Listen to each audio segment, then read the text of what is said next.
Hey everybody, welcome back to another Willys video. So the engine is out of the truck now, and while we're waiting for it to get rebuilt, I think it's finally time to tackle this transmission transfer case leak. This is going to be a big job, so my goal for this video is simply to get the transfer case removed from the truck. I needed to get the front end off the ground a little bit so I could crawl in and out of there easily and have room to work. And then I've got the rear wheels blocked on both sides. It's safely up on the ramps, and I've also got the emergency brake pulled. If you remember, we finally got that fixed, so the emergency brake actually works. So I think I'm safe to start in on the project. So let me crawl under here and I'll show you what we have to deal with. This is the transmission right there. This is the transfer case right here. These two things need to be split, because we need to replace the gasket that goes in between them. As you can see, it's leaking from there and right there, it looks like, and then it drips down onto the cross member here and drips onto the ground. And that's why when we did our initial inspection on the truck, that's why there was no transmission fluid in the transmission, because it just all leaked out. I'm gonna have to disconnect the drive shaft from the transfer case, and then we're gonna have to figure out how to unbolt the transfer case from the transmission, clean everything up, put a new gasket on there, and put everything back together. So the first thing I'm gonna do is we're gonna drain the oil out of it. And that bolt right there is one of the ways that you can drain the transmission oil. And then this plug right here is how you drain the transfer case oil. So that'll be a good first step to get the oil drained out of both, and then we'll go from there.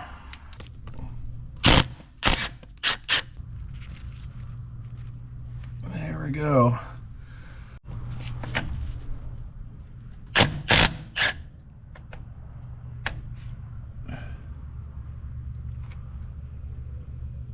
Well, sometimes the first step of a project is always the most difficult, you know, just to get going on it, get some inertia, get some motivation. So step one is complete.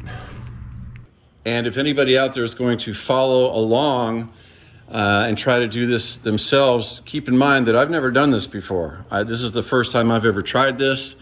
I'm going by what I found in the service manual and 3 or 4 other sources on the internet, and I've sort of combined all those into a usable set of instructions for myself. Because I'm not going to be able to film a lot of this stuff, most of it's going to be under the truck, I'm just going to get a couple steps done at a time, then I'll stop, turn the camera on, and explain to you guys what I did, and then we'll move on from there. So I've already done a couple things here to get started. I've already removed the shift tower and handle and the tin that was on top of that and the boots and everything. The transmission itself was in neutral, and I've also shifted the truck into 4-wheel drive low. Now this is the transmission itself. Just looking around at this transmission, look how nice those teeth look. Everything looks really good to me. There's no shrapnel in the case. There's not even any silver stuff at all. Everything looks pretty good. Now what I'm going to do is I'm going to reach in here with my fingers and pull this big gear up forward a little bit, like that. I believe this is the first slant reverse gear. And then this guy here is where one of the yokes slip down into from the shifter. I'm going to pull this forward. Now what I've done is essentially lock the transmission into first gear and third gear at the same time. This will prevent the drive shafts from spinning when I'm trying to get things disassembled. Now the transmission and the bell housing seem to be a little bit loose in there. I don't know if that's normal with the engine out or not. So I went ahead and rigged a wire on each side of the bell housing up to the hood mounts to give the transmission some support. Now I've got the rear drive shaft removed from the rear of the transfer case, and I've got it sitting there on the ground. You need to be a little bit careful with these end cap bearings because they are needle bearings, and if you dropped them out and they've fell kind of hard on the floor, those needle bearings might pop out, and that might ruin your day for an hour or so. I've also got the front drive shaft removed from the front of the transfer case. And I've just got it wired up to the bottom of the bell housing on the transmission, so it's not in the way and not such a severe angle while we're working on other stuff. Next, I need to remove both shift levers from the front of the transfer case there. All right, we've got both of the transfer case shift levers out. And this has been the hardest thing on this project so far, was getting this pin out. This pin, you know, fits right in between there. I'll put it in just partially so you can see it. See, it fits right in there, and then the shift lever is right on that pin. And you can't take it out that way because the transmission is in the way. So you have to take it out the other way. And somebody has mangled the floor right here for this exact purpose. So it's too bad they couldn't have made a nicer looking hole. I mean, it looks like they just took a screwdriver or a chisel and hit it with a hammer. But that did allow us to get the pin out this way. The hard part was the pin was really stuck. You can't really hammer it from the backside because there's no room right there. So what I did is I took one of my fancy bolt extractors and jammed it in the open end. One end is closed and this end is open. Using the ratchet wrench, I moved everything counterclockwise like this, while at the same time trying to pull on it this way. And eventually I was successful. It took a while even to do that, but you can see this old pivot pin is a little bit rusted and worn. So we will replace this one with a new one. And I will also install the grease fitting in the open end. Now this little thing here, they call an anti-rattle clip or an anti-rattle spring. And what it does is it fits on the bottom of these transfer case shifters and keeps them from wobbling around too much or rattling. There should be two of these, one for each shifter, but one was missing. So I think we'll get another one of those, perhaps even two new ones to get rid of this old nasty one. Well, I couldn't stand it. I had to make this hole look a little bit nicer. So I made it into a rectangle. I'll get some sort of insulation. I'll put it over the hole, then replace the plate. But we just didn't want to leave that mangled hole there. That was pretty bad. I've already got the PTO shaft block off plate removed, and I put the bolts back in the housing so I wouldn't lose them. Now we have to get that cotter pin out, get that big nut off, and then get that big gear off, because all of this here is fixed to the transmission shaft. The transmission shaft is here. This gear meshes with that gear. That gear ultimately spins this rear drive shaft, and it spins a rear differential. So all that has to come off, because that is essentially, you know, fixing the transfer case to the transmission. And what I thought was a cotter pin was just this piece of metal jammed in there and folded over. So I don't know if that used to be a cotter pin or what, but that's not a very good way to do that. So we'll put a good strong stainless steel cotter pin back in when we reassemble it. So this nut was only finger tight. So that, in combination with that ratty old piece of pin or whatever that piece of metal was, that was a recipe for disaster. There was also this shim behind the nut. So I'm not sure why it needed a shim, but we'll investigate that as well. Now this gear, with a little luck, should just come right off.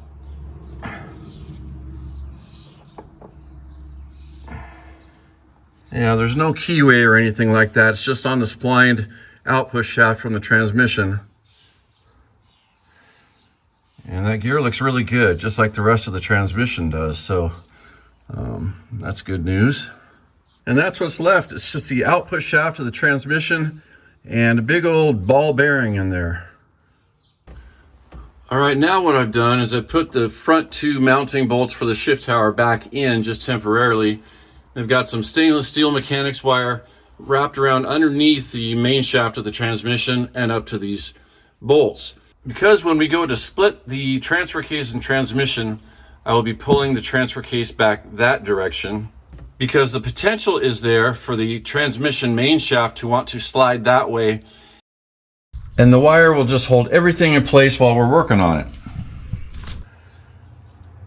Well, it's finally time to try to split the two bodies here. I still have to take off the speedometer cable right here, but everything else is ready to go. This is the new gasket that goes in between the two housings.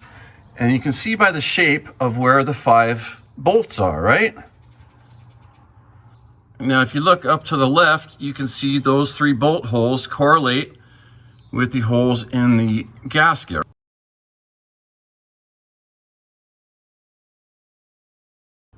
Well, I've already got those 3 removed, so there are only 2 left. Well, that top right one is right up in there. You guys can't see it. Well, maybe you can. Yeah, we can see it. And that bolt was completely missing. I really can't get my eyes up in there very well, so I don't know if there's a reason that bolt wasn't in the hole or if somebody was just being lazy. We'll find out when we split the 2 bodies. But that could easily be another source of leakage. And that was confusing me because besides leaking from around the flange down here, there was leakage from back in there coming from a higher source that I could not pinpoint. And I bet that's it. Anyway, because that bolt was completely missing, 4 out of the 5 bolts are removed right now. There's only 1 left holding the transfer case to the transmission. That's on the front side. Let me see if I can show you that. Yeah, now we're on the front side of the transfer case, and I believe that's the bolt right there. So all we have to do now is remove that 1 final bolt, and we'll be able to pull the whole transfer case back from the transmission and hopefully safely onto the ground. I don't know how much it weighs, but I'm guessing that I'll be able to handle that with just, my hands and my arms. It doesn't look like anything I need to get a jack for, but we'll find out, won't we? Well, I came to my senses and I put a jack under there just in case. So we're going to remove this bolt now. And I don't think the transfer case is just going to fall out of the truck after I remove this bolt. But you never know. If it would happen to do that and I wasn't ready for it, and we broke an ear off of it or something like that, we'd be up the creek. So just using a little bit of precaution here going forward. I can see separation already between the bell housing and the transfer case.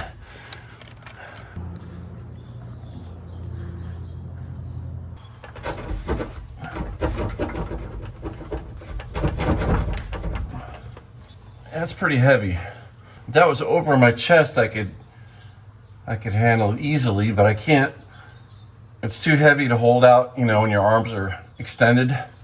So we want to get it clear of that transmission shaft before we lower it, right? We don't want to ding that or damage that. Maybe if I pull the jack back. There we go. Come on. Uh-oh. All right, let's try this again.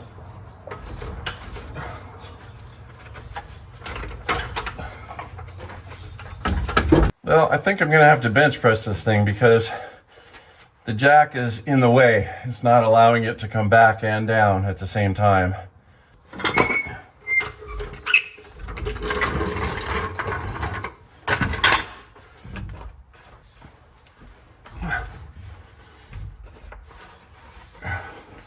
Yep.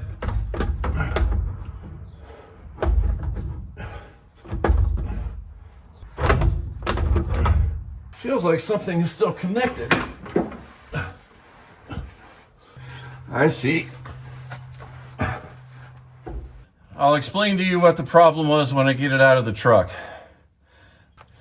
All right, picking up where we were before. I think it's going to come out a lot easier now, but still we don't want to damage that shaft. So let's see if we can pull it a little bit. Let the jack down. Oh.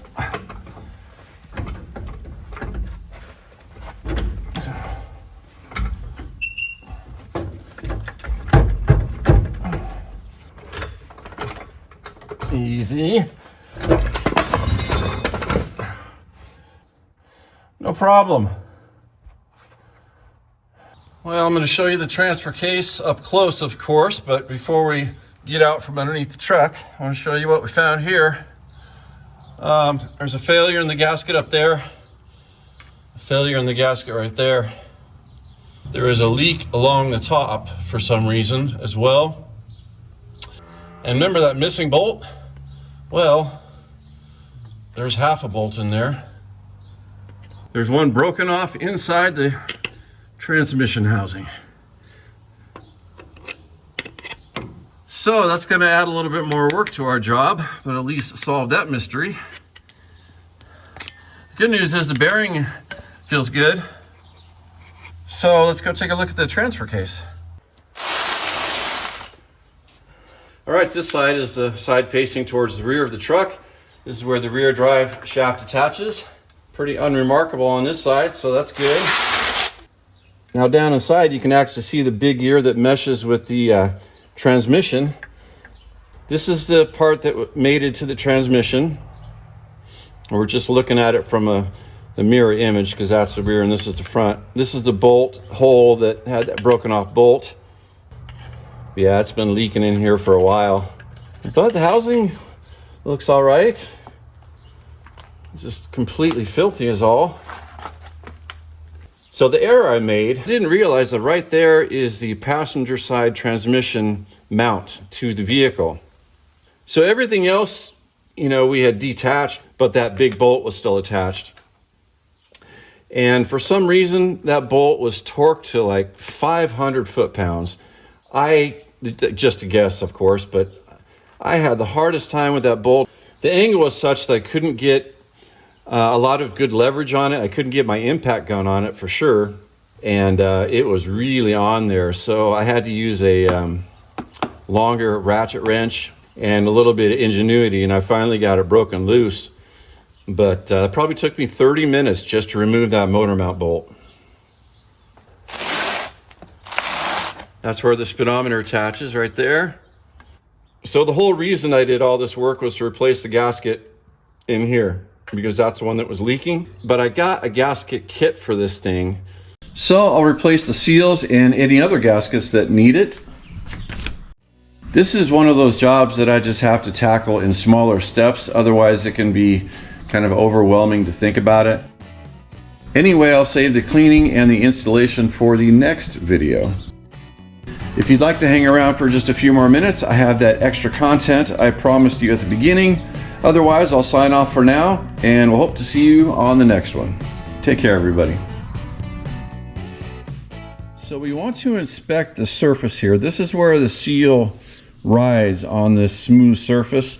And if the surface itself is damaged, then you're not going to get a good seal and it's probably going to leak.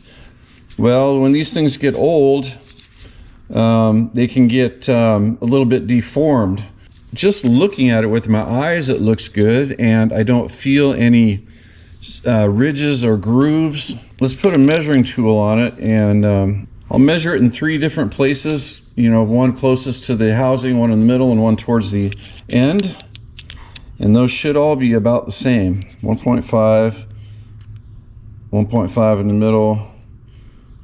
Yeah, those are all the same. So even though this one's a little bit discolored, this is actually in good shape, and I'll be able to polish that and we can reuse that.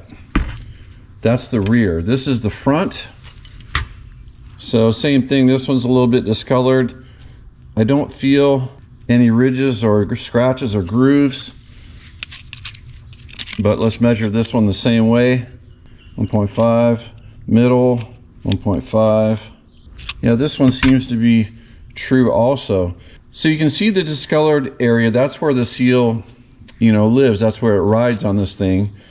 So for example, if that area was a smaller diameter than the inside or the outside, that would tell you that that has become deformed and your seal might not make a good seal anymore. But because the outside diameter of this piece is the same all the way across, we know our seal is probably going to work. And another thing, you can see both of these have this inner ring, right? Well, our gasket kit came with these felt donuts that happen to fit perfectly in there. And I looked that up, and there is supposed to be a felt donut in there on both of them. Another thing I want to get fixed while the engine is out If you remember from one of the earlier videos, we learned that this motor mount, the holes are a little bit misaligned. I was able to get the motor mount installed with these 2 bolts, but it wanted to twist the rubber part of the motor mount like that. And so that tells us that these bolt holes are not where they need to be, or at least one of them. So in other words, this piece wants to be mounted more like that. If you look at the holes relative to the top here, where the bend in the metal is, you can see that there's a larger distance between this hole and the top versus this hole and the top. So what we need to do is create a larger space here. Like make an oval out of this hole. And then do the same thing with this one, but on the bottom, just a little bit. And that will allow our mount to sit the way it wants to sit, and it won't be stressed in there all the time. It won't be twisted. And we're only off by maybe 3/16 of an inch or maybe 1/4 inch, but that really is kind of a significant amount. Anyway, I'm gonna crawl in there and try to make these holes into ovals.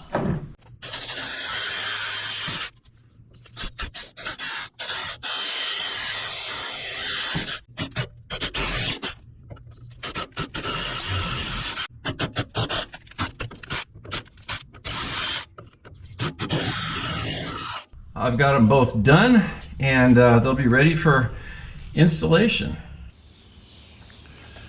All right, I've got the throwout bearing assembly removed from the input shaft, and it's not in horrible shape, but as long as we're doing this, I think it should be replaced. You can see the slop in there.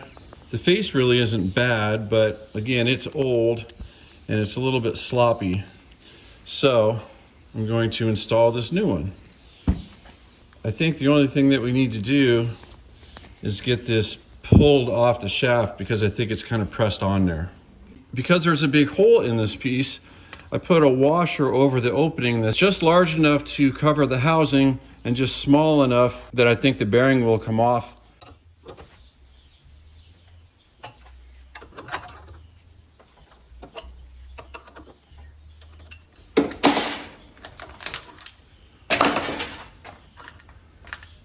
Yeah, that worked well.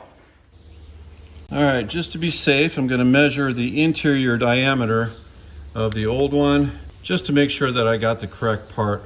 And we're looking at about 1.5.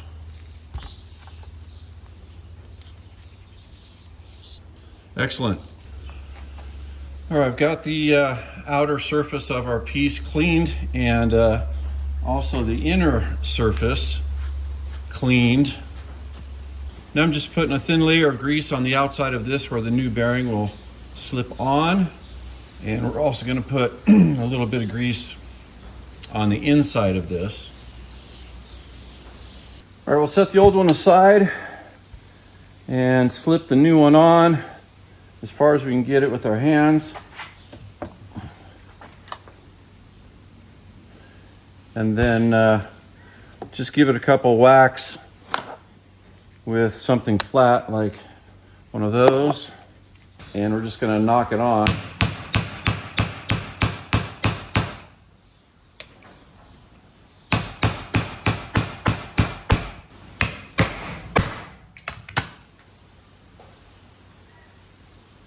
And if you don't have a seal driver kit or something like that, you can always use the old bearing, flip it upside down so they're face to face, and then use a block of wood on top.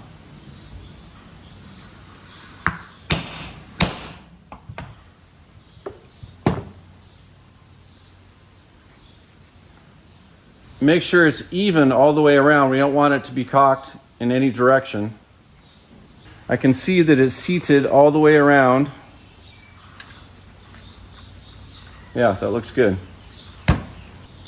By the way, we're working with a T90 transmission, so I'm assuming that different transmissions and different Jeeps have different throwout bearing apparatuses and whatnot, but this one seems pretty simple. There's a hole in the bottom of this one right there, and on the left side is a little tab with a hole where the return spring goes.